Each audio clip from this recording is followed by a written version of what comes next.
Hello दोस्तों, स्वागत है आपका अपने YouTube channel only study centre 2.0 में। तो इस वीडियो में हम लोग ओलंपियाड 2023 का जिसका कि एग्ज़ाम आप लोग को 17, 18 और 19 दिसंबर को होने वाला है, उसका मोस्ट इंपॉर्टेंट क्वेश्चन देखने वाले हैं। चलिए वीडियो को स्टार्ट करते हैं। और वीडियो को स्टार्ट करने से पहले हमारे चैनल पर नए हो तो चैनल को सब्सक्राइब करके जरूर रख लीजिएगा, साथ ही बेल आइकन को भी प्रेस कर लीजिएगा और वीडियो को अपने दोस्तों के पास भी शेयर कर दीजिएगा ताकि वो भी टाइम रहते देख ले। और मैं बता दूं कि इसमें हम लोग देखने वाले हैं क्लास नाइन्थ का क्या मतलब है। मतलब जो अभी स्टूडेंट टेंथ में है, ये फॉर्म आप लोग का लास्ट ईयर भराए थे, यानी कि पिछले साल ही भराया था जब आप लोग नाइन्थ में पढ़ रहे थे। और अब आप लोग टेंथ में चले गए होंगे। अब आप लोग टेंथ में चले गए होंगे तो आप लोग टेंथ में चले गए हैं तो टेंथ से ही एग्जाम दीजिएगा, मतलब कि टेंथ में पढ़कर ही एग्जाम दीजिएगा। तो ये क्लास नाइन्थ और टेंथ दोनों के लिए, क्लास नाइन्थ और टेंथ दोनों के लिए है। तो ये दोनों के लिए इंपॉर्टेंट रहने वाला है। चलिए स्टार्ट करते हैं। और इसमें हम लोग साइंस का देखने वाले हैं, साइंस का इसमें हम लोग देखने वाले हैं। और ये जो क्वेश्चन है ये ओलंपियाड में पूछा गया क्वेश्चन है, ये ओलंपियाड में पूछा गया क्वेश्चन है, ऐसे ही कोई क्वेश्चन नहीं है। तो चलिए एक एक करके हम लोग यहाँ पर देखेंगे और हिंदी और इंग्लिश दोनों में देखेंगे। यदि आप लोग हिंदी मीडियम है तो हिंदी वाले के लिए, और इंग्लिश है तो इंग्लिश मीडियम के लिए। और आप लोग कमेंट में बताइएगा कि वीडियो कैसा रहा, साथ ही आप लोग का कौन सा मीडियम है, ताकि मैं नेक्स्ट वीडियो उसी हिसाब से बना सकूँगा। अगर दोनों मीडियम के स्टूडेंट होंगे तो दोनों मीडियम के लिए वीडियो बनाऊंगा। और आप लोग को एडमिट कार्ड वगैरह मिल गया होगा, उसके लिए भी आप लोग कमेंट कर सकते हैं और भी मैं वीडियो बनाता रहूँगा। तो चैनल को सब्सक्राइब करें जरूर रख लीजिएगा। चलिए मिलते हैं, और सॉरी, चलिए स्टार्ट करते हैं। देख लीजिए पहला क्वेश्चन क्या है, यहाँ पर देख सकते हैं दिया गया है। क्या है कि एसआई मात्रक में कितने आधारी राशि होते हैं। तो यहाँ पर हो जाएगा 7, यानी कि ऑप्शन नंबर बी करेक्ट हो जाएगा। यहाँ पर इंग्लिश में क्वेश्चन देख लीजिए, how many basic quantities are there in SI unit. तो ऑप्शन नंबर बी यानी कि 7। फिर आगे है सेकेंड नंबर वाला क्वेश्चन, निम्नलिखित में सदिश राशि कौन है, सदिश राशि। तो त्वरण हो जाएगा option number B, option number B. इसके बाद है यहाँ पर इंग्लिश में देख लीजिए, which of the following is a vector quantity. तो एसेलरेशन, एसेलरेशन जो है आपका वेक्टर क्वांटिटी है, जिसको कि हम लोग स्मॉल ए से डिनोट करते हैं। इसके बाद है थर्ड नंबर वाला क्वेश्चन देख लीजिए क्या है, जब कोई वस्तु एक निश्चित बिंदु के आगे पीछे चलती है तो इस गति को कहते हैं, इस गति को बोलते हैं हम लोग आवर्त गति, यानी कि ऑप्शन नंबर सी करेक्ट हो जाएगा। इंग्लिश में देख लीजिए कि when an object moves to and fro about a fixed point this motion is called. तो पीरियोडिक मोशन, इस मोशन को हम लोग क्या बोलते हैं, पीरियोडिक मोशन। तो ऑप्शन नंबर सी करेक्ट हो जाएगा। इसके बाद आगे बढ़ते हैं। तो फोर नंबर वाला क्वेश्चन देख लीजिए कि यदि एफ परिमाण का बल एम द्रव्यमान की वस्तु में ए त्वरण उत्पन्न करता है तो कौन सा यहाँ पर संबंध सही होगा बताना है। इंग्लिश में देख लीजिए कि if a force of magnitude A produces an acceleration A in an object of mass M then. तो यहाँ पर हो जाएगा जो आप लोग का ए है इनवर्सली प्रोपोर्शनल हो जाएगा एम का, मतलब कि अ, इसको बोलते हैं व्युत्क्रमानुपाती हिंदी में। तो यहाँ पर ऑप्शन नंबर बी करेक्ट हो जाएगा, आप लोग का ऑप्शन नंबर बी करेक्ट हो जाएगा। और ऑप्शन हिंदी और इंग्लिश मीडियम के लिए दोनों के लिए सेम था, इसलिए मैं अलग से इसका ऑप्शन नहीं लाया हूँ इंग्लिश मीडियम में। 5 नंबर वाला क्वेश्चन देख लीजिए क्या दिया गया है कि संवेग यानी कि मोमेंटम का एसआई मात्रक है, the SI unit of momentum. तो मोमेंटम का एसआई मात्रक क्या होता है, जिसको हम लोग पी से डिनोट करते हैं। तो ये होता है केजी मीटर पर सेकेंड। तो ऑप्शन नंबर सी करेक्ट हो जाएगा। और इंग्लिश और हिंदी दोनों मीडियम में सेम ही रहेगा, इसलिए मैं अलग से इसका ऑप्शन नहीं लाया हूँ इंग्लिश मीडियम में। फिर है 6 नंबर वाला क्वेश्चन देख लीजिए क्या है कि बल के लिए निम्नलिखित में कौन सही है। तो बल को कैसे हम लोग परिभाषित करते हैं, परिमाण और दिशा, यानी कि दोनों हो जाएगा, ऑप्शन नंबर बी करेक्ट हो जाएगा। तो यहाँ पर देख लीजिए क्या दिया गया है, इंग्लिश में भी दिया गया है, विच of the following is correct about force. तो फोर्स में मैग्नीट्यूड एंड डायरेक्शन दोनों होता है, तो ऑप्शन नंबर यहाँ पर बी करेक्ट होगा। फिर 7 नंबर वाला क्वेश्चन देख लीजिए क्या दिया गया है कि गुरुत्वाकर्षण नियतांक यानी कि ग्रेविटेशनल कांस्टेंट जो होता है उसका इकाई बताना है, यानी कि the unit of gravitational constant जो क्या होता है कैपिटल जी का एसआई यूनिट बताना है। तो ये क्या होता है, न्यूटन होता है, फिर मीटर स्क्वायर होता है, और होता है पर केजी स्क्वायर। तो कौन सा ऑप्शन सही हो जाएगा यहाँ पर देख लीजिए, तो ऑप्शन नंबर डी करेक्ट हो जाएगा, न्यूटन मीटर स्क्वायर पर KG square, option number D. फिर है 8 यहाँ पर क्वेश्चन के नंबर में नंबरिंग में इधर उधर हुआ है, तो आप लोग नंबरिंग पर ध्यान नहीं दीजिएगा। नेक्स्ट क्वेश्चन देख लीजिए, दो क्रमिक सुरंगों अथवा गर्तों के बीच की दूरी क्या कहलाती है। तो उसको बोलते हैं हम लोग तरंग का तरंग दैर्ध्य, यानी कि ऑप्शन नंबर बी करेक्ट हो जाएगा। 10 नंबर का यहाँ पर इंग्लिश में देख लीजिए कि the distance between two consecutive crest and troughs is. तो wavelength of the wave, option number B correct हो जाएगा। इसके बाद आगे बढ़ते हैं, आगे देख लीजिए 11 नंबर क्या है, किसी द्रव्य के आयतन मापने के लिए प्रयुक्त युक्ति है, तो उसको हम लोग क्या बोलते हैं, उसको बोलते हैं मापक बेलन। इंग्लिश में the device use to measure the volume of a liquid is. तो मेजरिंग सिलेंडर, यानी कि ऑप्शन नंबर यहाँ पर ए करेक्ट हो जाएगा, ऑप्शन नंबर यहाँ पर आप लोग का ए करेक्ट हो जाएगा ए। इसके बाद आगे बढ़ते हैं तो आगे देख लीजिए यहाँ पर आप लोग का 12 नंबर वाला क्वेश्चन क्या है कि किसी वस्तु की जड़त्व की माप होती है, तो किसी वस्तु की जड़त्व की माप कैसे होती है, तो द्रव्यमान द्वारा, यानी कि ऑप्शन नंबर ए करेक्ट हो जाएगा, मास द्वारा, ऑप्शन नंबर ए। इंग्लिश में क्वेश्चन क्या था कि inertia of an object is measured by, तो मास हो जाएगा। इसके बाद आगे बढ़ते हैं तो आगे देख लीजिए 13 नंबर वाला क्वेश्चन है। 13 नंबर वाला क्वेश्चन क्या है, देख लीजिए कि वस्तु का घनत्व बराबर होता है, यानी कि the density of an object is, जो डेंसिटी होता है डी, इसको हम लोग कैसे डिनोट करते हैं, तो डेंसिटी को डिनोट करते हैं कैसे, द्रव्यमान यानी कि एम, जिसको को बोलते हैं मास, और बाय आयतन यानी कि वॉल्यूम, तो डी बराबर एम बाई वी, यानी कि द्रव्यमान बटे आयतन, तो ऑप्शन नंबर सी करेक्ट हो जाएगा। और इंग्लिश में भी सेम ही रहेगा, एम बाई वी रहेगा। तो इस प्रकार से यहाँ पर 30 नंबर वाला आप लोग का कंप्लीट हो जाएगा। और ये जो क्वेश्चन है ओलंपियाड में पूछा गया क्वेश्चन है, कोई भी ऐसे ही क्वेश्चन नहीं है, तो आप लोग इसको जरूर कर लीजिएगा। इसके बाद देख लीजिए 14 नंबर वाला क्वेश्चन क्या है कि उष्मा का एसआई मात्रक है। उष्मा का एसआई मात्रक क्या होता है, उष्मा का एसआई मात्रक आप लोग जानते होंगे, इसका एसआई मात्रक होता है जूल, यानी कि ऑप्शन नंबर सी करेक्ट हो जाएगा। देख लीजिए इंग्लिश में दिया गया है कि the SI unit of heat is, तो जूल हो जाएगा जूल। इसके बाद 15 नंबर वाला क्वेश्चन देख लीजिए क्या है कि सेल्सियस थर्मामीटर का मूल अंतराल विभक्त रहता है, तो यह रहता है 75 भागों में, यानी कि ऑप्शन नंबर डी करेक्ट हो जाएगा। इंग्लिश में दिया गया है कि the fundamental interval of a Celsius thermometer is divided into 75 parts, option number D correct हो जाएगा। यहाँ पर है कौन सा क्वेश्चन, 16 नंबर वाला क्या है कि 20,000 हर्ट्ज की आवृत्ति से अधिक आवृत्ति की तरंगों को कहते हैं, तो उसको हम लोग क्या बोलते हैं, उसको बोलते हैं अपतरंगे, अप अश्रव्य तरंगे, यानी कि ऑप्शन नंबर सी हो जाएगा करेक्ट। इंग्लिश में देख लीजिए क्या दिया गया है कि wave of frequency greater than 20,000 hertz are called, तो उसको बोलते हैं इंफ्रासोनिक वेव्स, यानी कि ऑप्शन नंबर सी करेक्ट हो जाएगा। फिर है 70 नंबर वाला क्वेश्चन देख लीजिए क्या दिया गया है कि निम्नलिखित में किन दो राशियों का एसआई मात्रक केजी मीटर पर सेकेंड होता है, जो संवेग है जिसको कि बोलते हैं मोमेंटम और डिनोट करते हैं पी से, और जो आप लोग का आवेग है, ये दोनों का एसआई मात्रक क्या होता है, दोनों का एसआई मात्रक होता है केजी पर मीटर, केजी मीटर पर सेकेंड, यानी कि ऑप्शन नंबर ए करेक्ट जगह। और दोनों का हिंदी और इंग्लिश सेम ही होगा, संयोग को बोलते हैं मोमेंटम, तो इसलिए मैंने इंग्लिश में इसका नहीं लाया है। फिर देख लीजिए 18 नंबर वाला क्वेश्चन। 18 नंबर वाला क्वेश्चन क्या है, निम्नलिखित में अदिश राशि कौन है, अदिश राशि बताना है, मतलब कि इसको बोलते हैं स्केलर, स्केलर प्रोडक्ट बोलते हैं, या फिर स्केलर राशि बोल सकते हैं। तो कौन सा अदिश है यहाँ पर बताना है, तो इसका राइट आंसर क्या आ जाएगा, इसका राइट आंसर आ जाएगा आप लोग का घनत्व, जो डेंसिटी होता है ये अदिश होता है, जिसको कि डी से डिनोट करते हैं। फिर है 19 नंबर वाला क्वेश्चन देख लीजिए क्या है कि कोणीय वेग का मात्रक होगा, कोणीय वेग को बोलते हैं एंगुलर वेलोसिटी, तो एंगुलर वेलोसिटी का मात्रक, क्वेश्चन मैंने इंग्लिश में बता दिया, और मात्रक जो होगा सेम ही होगा इंग्लिश और हिंदी दोनों में। तो इसका राइट आंसर क्या जाएगा, इसका राइट आंसर जाएगा रेडियन पर सेकेंड, रेडियन पर सेकेंड, रेडियन को डिनोट करते हैं आर ए डी से, और पर सेकेंड आ जाएगा, तो ये हो जाएगा आप लोग का ऑप्शन नंबर बी करेक्ट। इसके बाद आगे बढ़ते हैं तो आगे देख लीजिए यहाँ पर 20 नंबर वाला क्वेश्चन क्या है। 20 नंबर वाला क्वेश्चन आप लोग देख सकते हैं यहाँ पर दिया गया है कि यदि किसी गतिशील पिंड का वेग आधा कर दिया जाए तो उसका संवेग होता है। इंग्लिश में भी दिया गया है if the velocity of a moving object if halved it's momentum because, तो इसका राइट आंसर क्या आ जाएगा, इसका राइट आंसर आ जाएगा यहाँ पर देख सकते हैं 20 नंबर वाला क्वेश्चन का इसका राइट आंसर आ जाएगा आधा, यानी कि हाफ हो जाएगा इंग्लिश में हाफ, तो ऑप्शन नंबर यहाँ पर कौन सा करेक्ट हो जाएगा, ऑप्शन नंबर सी करेक्ट हो जाएगा। इसके बाद आगे बढ़ते हैं तो आगे देख लीजिए यहाँ पर 21 नंबर वाला क्वेश्चन दिया गया है कि किसी एम द्रव्यमान की वस्तु जिसका वेग भी है का संयोग होगा, मास दे दिया है एम और वेलोसिटी दिया है भी, तो इसका संयोग है। इंग्लिश में क्वेश्चन देख लीजिए the momentum of an object of mass M and velocity v is, तो मोमेंटम को डिनोट करते हैं पी से, और इसका फॉर्मूला क्या होता है एम भी होता है, मतलब कि मास इनटू वेलोसिटी, मतलब कि द्रव्यमान गुने वेग हो जाएगा। तो ऑप्शन नंबर यहाँ पर कौन सा करेक्ट हो जाएगा, ऑप्शन नंबर सी करेक्ट हो जाएगा।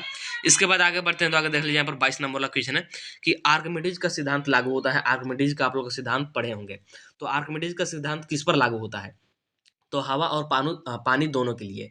यहाँ पर देख लीजिए इंग्लिश में है कि आर्किमिडीज प्रिंसिपल अप्लाइज फॉर, तो यहाँ पर हो जाएगा एयर एंड वाटर बोथ, तो ऑप्शन नंबर यहाँ पर सी करेक्ट हो जाएगा, और इंग्लिश में मैंने जैसा कि बताया वही होगा। इसके बाद 23 नंबर वाला क्वेश्चन देख लीजिए क्या दिया गया है, यहाँ पर देख सकते हैं आप लोग कि कार्य करने की क्षमता को कहते हैं, कार्य करने की क्षमता को क्या बोलते हैं, उसको बोलते हैं ऊर्जा। यहाँ पर इंग्लिश में क्वेश्चन दिया गया है कि the ability to do work is called, तो उसको बोलते हैं ऊर्जा, यानी कि इंग्लिश में लिखा जाए तो एनर्जी, एनर्जी हो जाएगा।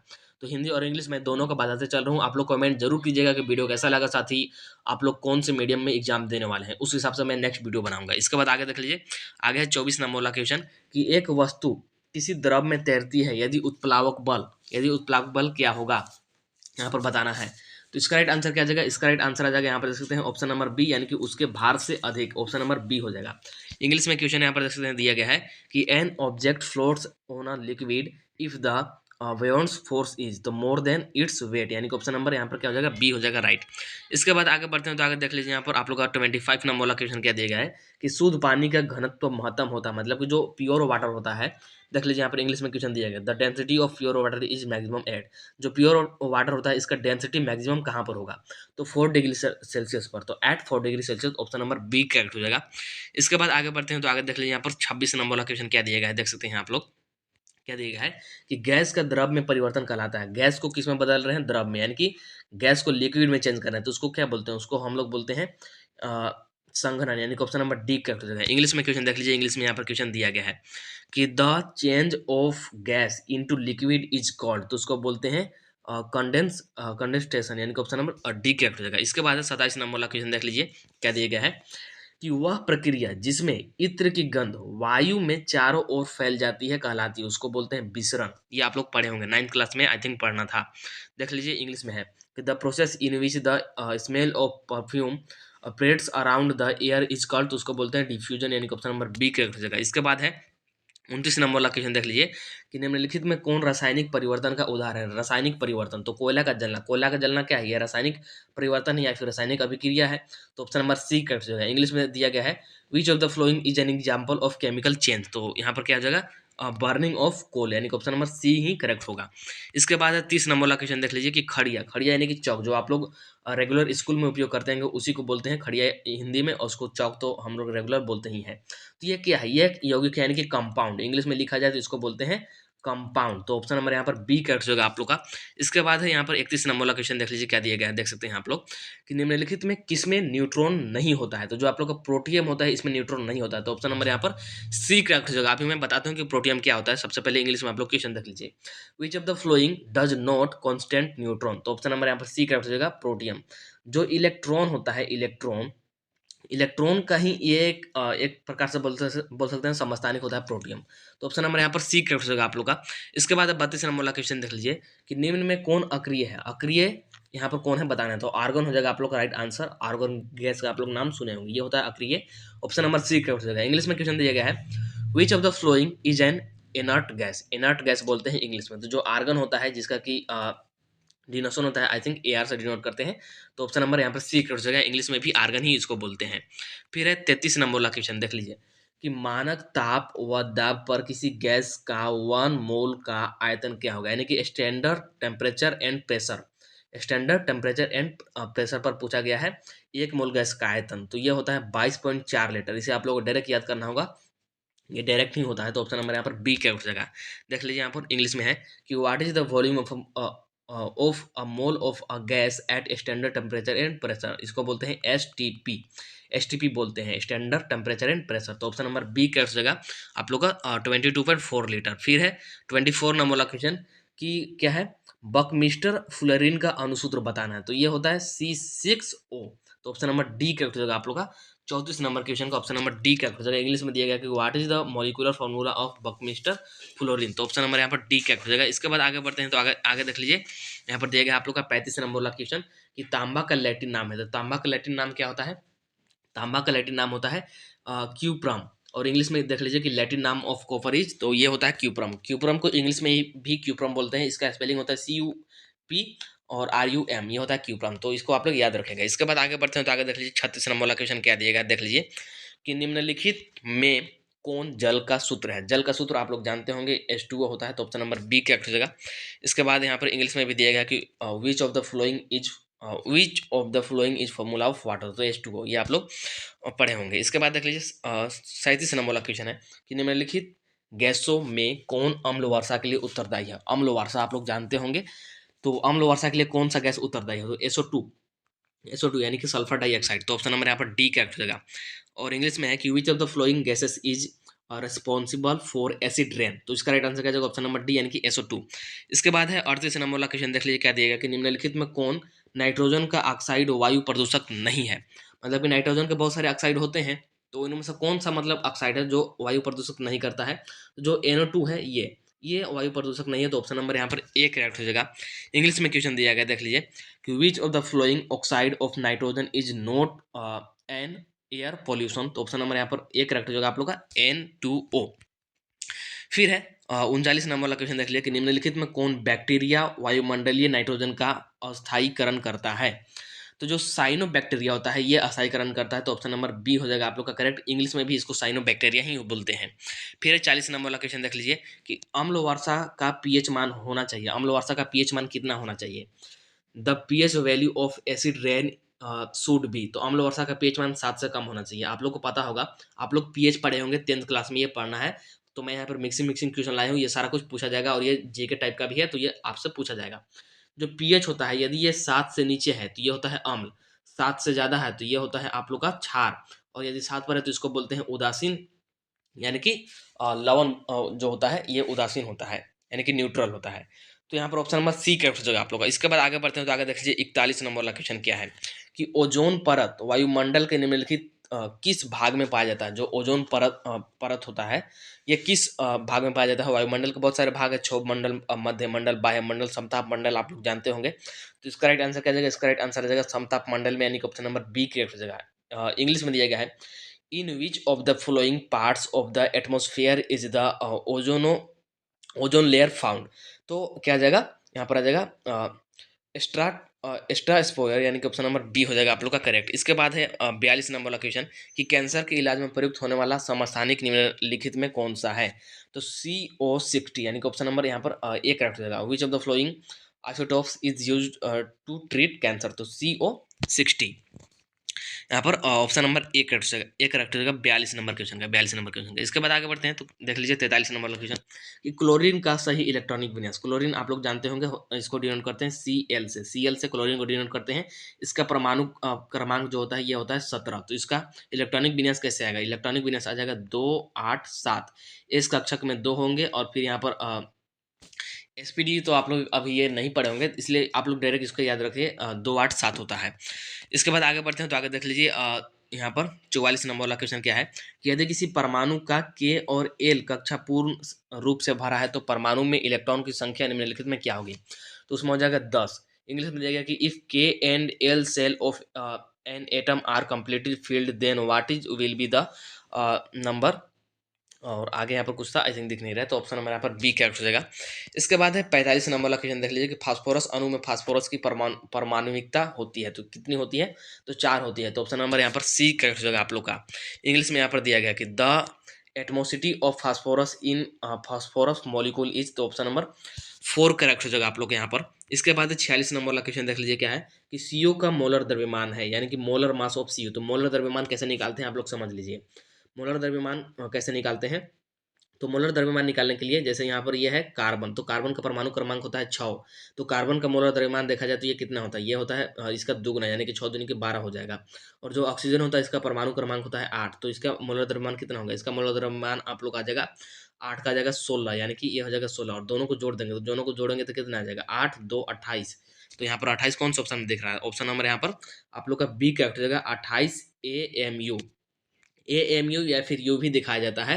तो यू का मतलब होता है यूनिफाइड माइस, और ये पहले चलता था, अब यू भी दिखाया जाता है, तो AMU या फिर यू दोनों भी दे सकता है। इसके बाद आगे बढ़ते हैं, तो आगे देख लीजिए यहाँ पर 48 नंबर वाला क्वेश्चन है कि अल्फा कण निम्नलिखित में किसके समान होता है। तो हीलियम नाभिक के समान। विच of the flowing do alpha particle remember, तो यहाँ पर हीलियम हो जाएगा, जिसको कि हम लोग He से डिनोट करते हैं। जब हीलियम परमाणु में से 2 इलेक्ट्रॉन को बाहर निकाल दिया जाता है तो उसी को हम लोग बोलते हैं क्या बोलते हैं, अल्फा कण बोलते हैं। तो ये हीलियम से ही रिलेटेड है, इसलिए ऑप्शन नंबर सी करेक्ट होगा आप लोग का। तो यहाँ पर आप लोग का मोस्ट इंपॉर्टेंट साइंस के जितने भी क्वेश्चन है मैंने कंप्लीट करा दिया है। यहाँ पर 40-50 मोस्ट इंपॉर्टेंट क्वेश्चन थे, तो आई थिंक आप लोग को वीडियो पसंद आया होगा। वीडियो पसंद आया होगा तो वीडियो को लाइक जरूर कर दीजिएगा, और चैनल को सब्सक्राइब करके जरूर रख लीजिएगा, क्योंकि अभी और भी वीडियो अपलोड किया जाएगा। जैसे मैथ का भी वीडियो अपलोड किया जाएगा, साथ ही सोशल साइंस का भी अपलोड किया जाएगा। तो उसके लिए सबसे पहले आपको नोटिफिकेशन मिल जाएगा, और वीडियो को शेयर भी कर दीजिएगा। चलिए फिर मिलते हैं नेक्स्ट वीडियो में।